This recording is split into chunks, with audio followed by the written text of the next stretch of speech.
தைல வகைகளை நம்ம எடுத்துக்கலாம். இது ரொம்ப முக்கியம். ஸோ ஃபேஸ்க்கு நல்ல ஜென்டிலாக நீங்கள் மசாஜ் பண்ணிட்டு வரணும்.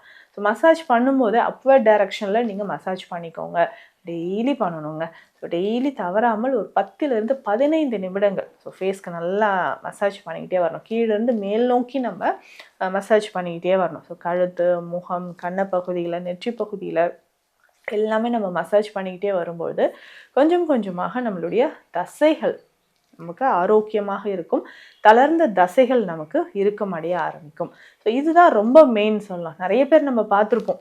ஸோ சில செலிபிரிட்டிஸ்லாம் அன்னைக்கு இருந்த மாதிரி இன்றைக்கும் ரொம்ப யங்காக இருக்காங்களே, அதற்கு காரணம் என்னென்னா மசில்ஸை ஃபிட்டாக வச்சுக்கிறோம். எப்போ நமக்கு உடலில் தசைகளில் தளர்வு ஏற்படுதோ கண்டிப்பாக வயதான தோற்றம் வந்துடும். அப்போ தசைகள் இருக்கமடியே இந்த உணவுகளை ஃபாலோ பண்ணுங்கள். இதனோட எக்ஸ்ட்ரா நான் சொல்லக்கூடிய இந்த தைலம் காய திருமேனி தைலம் வாங்கிக்கோங்க. சித்தா மெடிக்கல் ஷாப்லேயே உங்களுக்கு கிடைக்கும். காய திருமேனி தைலம். ஸோ இந்த தைலத்தை லைட்டாக ஹீட் பண்ணணும். ஹீட் பண்ணிவிட்டு இந்த தைலத்தை உங்கள் ஃபேஸில் அப்ளை பண்ணிக்கலாம். அடிவயிற்று பகுதியில் உங்களுக்கு தசைகள் தளர்வாக இருக்குது அப்படின்னு சொன்னால் அடிவயிற்று பகுதியில் அப்ளை பண்ணிக்கலாம். இல்லை உடல் முழுதும் அப்ளை பண்ணலாமா, வாரம் ஒரு முறை ஃபுல்லாக நல்லா அப்ளை பண்ணிவிட்டு வெதுவெதுப்பான தண்ணீர் ஹாட் வாட்டர் வச்சு நீங்கள் குளிச்சுக்கோங்க. ஸோ இப்படி பண்ணும்போதும் உடல் முழுவதும் இருக்கக்கூடிய தசைகள் நமக்கு இறுக்கமடைய ஆரம்பிக்குது.